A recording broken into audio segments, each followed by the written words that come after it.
Good morning সকলকে, আশা করি তোমরা সকলে ভালো রয়েছো। এই যে দেখতে পাচ্ছ জামা কাপড় সব মেলা এখানে মেলে রেখেছে। কালকে কাচা হয়েছিল রাত্রিবেলা, তো সেগুলোই এখন শুকাচ্ছে রোদের মধ্যে। আর তোমাদের কালকে দেখালাম না যে মা ডাক্তারখানায় যাবে বলে রেডি হয়েছে, গিয়ে দেখছে ডাক্তার চলে গেছে। নাম লিখিয়ে রেখেছিল বাবা, ডাক্তার পেশেন্ট না দেখে চলে গেছে। ডাক্তার একটু লেট হয়ে গেছিলো যেতে, কারণ ওই জেঠুটাকে দেখতে গেছিল, শেষ দেখা আর কি। তো সেই জন্য দেরি হয়ে গেছিলো আর কি যেতে যেতে, তো সেই জন্য ডাক্তার চলে গেছে। তারপরে আর মার খুব কষ্ট হচ্ছিল, তো সে কারণে মাকে নিয়ে আবার হাসপাতালে গেল বাবা। আমাদের এখানেই লোকাল হাসপাতাল আছে, তো সেখানে গেছে। তো ডাক্তার এক্সামিন করলো, তো ডাক্তার সাসপেক্ট করছে যে মার লাংস ইনফেকশন হয়েছে বাজেভাবে। তো অনেক চেস্ট এক্সরে হয়েছে, অনেকগুলো ইঞ্জেকশন দিয়েছে, ওষুধপত্র দিয়েছে। তারপরে মাকে ভর্তি হতেও বলেছিল, জানো, যে আপনি ভর্তি হয়ে যান, কারণ আপনার যা অবস্থা আপনাকে ভর্তি হতে হবে। অ্যান্টিবায়োটিক দিয়ে দিয়েছে 5 দিনের, কিন্তু কিন্তু বলছে যদি কমে যায় তো ভালো, নইলে ভর্তি হতে হবে আপনাকে। কিন্তু এসআইআর মার 5 তারিখে, সেই জন্য মা ভর্তি হয়নি। কারণ মারও ডকুমেন্ট দেখাতে হবে, মাকেও যেতে হবে, তো এই জন্য মা ভর্তি হলো না আর কি। তো বাড়ি চলে এসেছে। মা বা ওষুধপত্র কিনেছে, প্রচুর ওষুধ দিয়েছে, জানো না, মানে তোমাদের দেখাবো, মানে 1 প্যাকেট ওষুধ দিয়েছে। ওষুধ অত আর কি, কীভাবে লাংস ইনফেকশনটা হলো কি জানি। আর মার লাংসের অবস্থা ডাক্তার বলল যে এমনি ওনার শ্বাসকষ্ট। মার হিস্ট্রিটা শুনলো যে মার ছোটোবেলা থেকে শ্বাসকষ্ট, যেটা তোমরা জানো আর কি, যে মার তো ছোটোবেলার সমস্যা এটা। তো সব শুনলো, তখন বললো আপনার লাংসের অবস্থা খুব খারাপ, আপনাকে ভর্তি হতে হবে। কিন্তু উনি ভর্তি হলো না এসআইআরের জন্য। তো এই হচ্ছে ব্যাপার। তো আজকে একটু হাওয়াও দিচ্ছে, আর আমি কালকে শ্যাম্পু করে না, 1 জানুয়ারিতে শ্যাম্পু করেছিলাম, তো এই জন্য চুল টুল উঠছে। যাই হোক, তোমাদের একটা জিনিস দেখাবো, চলো।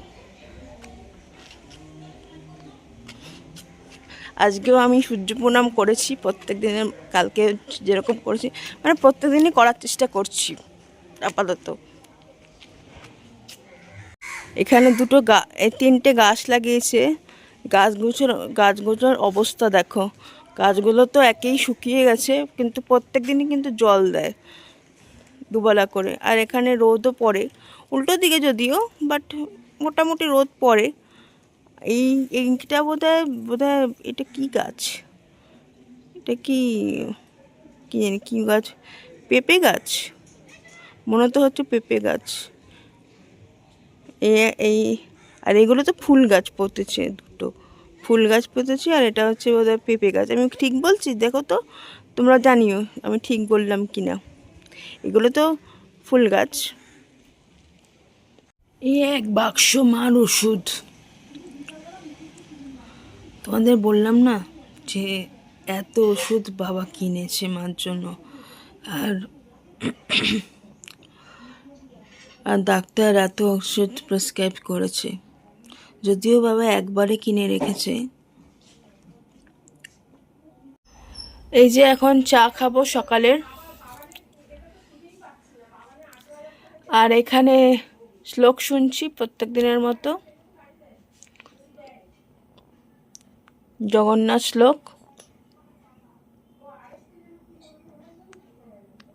বাবা একটা ফুলকপি এনেছে বাজার থেকে, একটাই তো, হ্যাঁ একটাই। এখানে এই নতুন আলু কিসের জন্য ছুলছো? আলুর দম হবে আজকে? অল্প একটু পনির সেদিন করেছিলাম না, হ্যাঁ, অল্প একটু রয়ে গেছে, ও ওই জন্য ওই ভাবছি আজকে পনির দিয়ে করব। তো এগুলো করে ফেলেছি, এখন দেখছি আবার ফুলকপি নিয়ে এসছে। আমি ফুলকপি আজকে আর করবো না, এখন আর একটু ডাল ব্যাস। কালকে এত ইঞ্জেকশনের গুঁতো খেলে এখনো কষ্ট হচ্ছে তোমার? আর কষ্ট হচ্ছে। ওই এখনো তো ইনহেলার নিলাম, এখনো না নিলে? ওষুধ খেলাম। ও, তবে চোখের ইনফেকশন না কমেছে জানো তো। এই যে বলিস না, আমি চায়ের মধ্যে এখন আমার অ্যালার্জির ইঞ্জেকশনও দিয়েছে। আমি বললাম ডক্টরবাবুকে যে আমার তো এরকম ইনফেকশন হয়ে যাচ্ছে, চোখ মুখ ফুলে গেছে।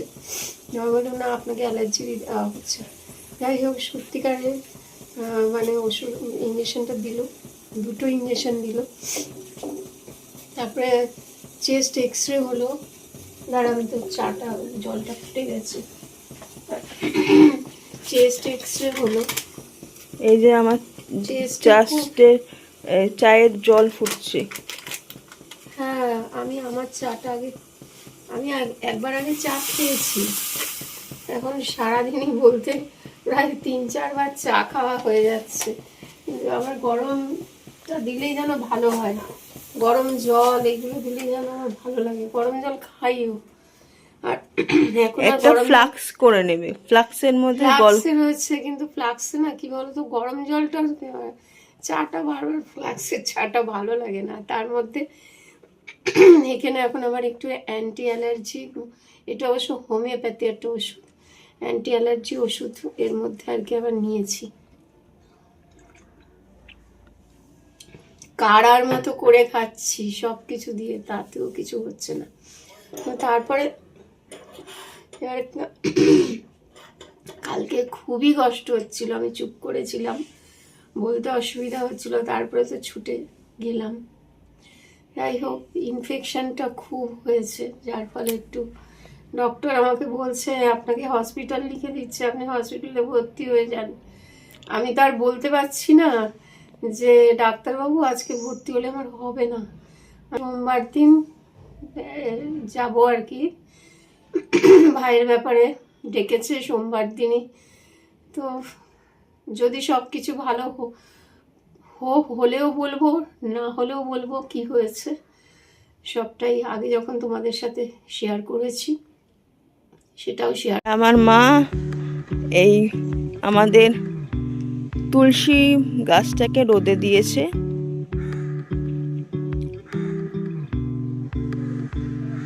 রোদ খাচ্ছে আর আর সকালবেলা একটু জল দেয় আর তারপরে রোদ খাওয়ায়।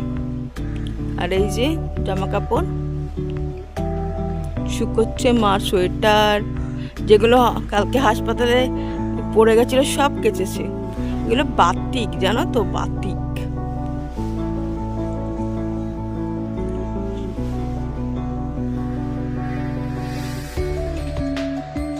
আর দুজনেই রান্নাঘরে, দুজনে মিলে রান্না করছো আজকে? সাবাস, দেখি কি করা যায়। ও সাবাস, কি বলছে গো মা, কি করা যায়? আমাকে এসে ডিকটেট করলে কি করা যায়? কি বলছে মা? যার যা খুশি বলুন। ইস, তোমার খালি বদনামি বাবা। পৃথিবী আনন্দময়, যার চিত্তে যা লয়। ও সাবাস, কি বলছে গো মা? বদনাম করছি না তো, বলছে আমাকে এসে বলতে থাকবে এটা করো ওটা করো, তোমার মানে ওনার মনপসন্দ। হ্যাঁ, এটা কড়াইটা যেরকম করলে এটা করো। ও বাবার কড়াই নাড়ানো দেখে না আমি একদম ফিদা। এরকম ভাবেই নাড়ায় করাই। মাকে দেখিনি এভাবে কড়াই নাড়াতে। নিয়ে দেখিয়ে দে। এই যে এখানে হচ্ছে, এটা কি, এটা কি পনির, বক? এটা বকফুল, হ্যাঁ এটা আলু, হ্যাঁ, এটা আর পনির। এটা তো পনির, আমিও জানি। বকফুল আজকে ভাজা হবে, আচ্ছা আলু আর পনির দিয়ে ঝোল হবে, ব্যাস। আচ্ছা এই আজকের রান্না। কিন্তু আমি করবো। আচ্ছা, চালের গুঁড়ি দিলাম, একটু ময়দা, সুজি, কারণ বাবা এমন জোরে জোরে পনির নাড়ছে, পনিরগুলো তো ভেঙে যাবে। দাঁড়া, ওরকম আমাকে ওরকম ভাবে ভাঙে, এই যে রয়ে গেল তো। ও আর কি হবে।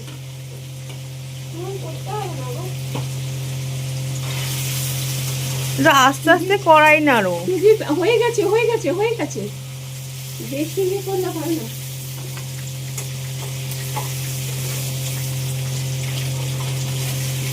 লাল করে খাবে।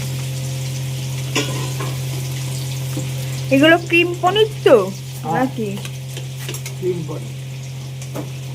তোমার কি গরম লাগে না নাকি হাত দিয়েই কড়াই ধরছো? দেখি চালের গুঁড়ো দিলাম, হ্যাঁ। ময়দা দিলাম, আর সুজি দেবো, আচ্ছা, কারণ ইয়ে দিয়ে খাই না আমি খুব একটা।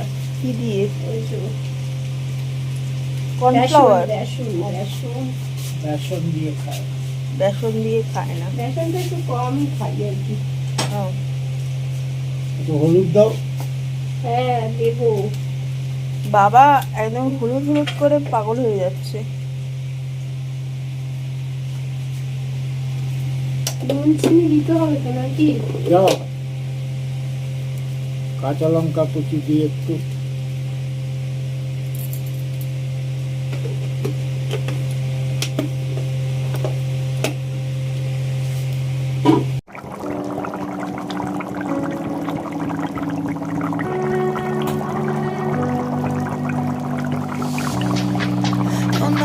আজকের লাঞ্চ মেনু, ভাতের মধ্যে আলু সিদ্ধ দিয়েছি আর মূলো সিদ্ধ দিয়েছে, আর আছে হচ্ছে ডাল, বকফুল ভাজা আর পনিরের তরকারি। নতুন আলু দিয়ে করেছে, ক্যাপসিকাম দিয়ে সুন্দর করে করেছে। খেয়ে দেখতে হবে কেমন হয়েছে। তো এই হচ্ছে আমাদের লাঞ্চ মেনু। আজকে পনিরের তরকারিটা আর বকফুল ভাজাটা এক্সিলেন্ট হয়েছিল। লাঞ্চ একদম জমে ক্ষীর। তো আজকের ভিডিওটা এখানে এন্ড করছি। আজকের ভিডিওটা আর ভিডিওগুলো কেমন লাগছে জানাবেন। আর যদি ভিডিওগুলো ভালো লাগছে তাহলে প্লিজ সাবস্ক্রাইব করবেন আমাদের জীবন।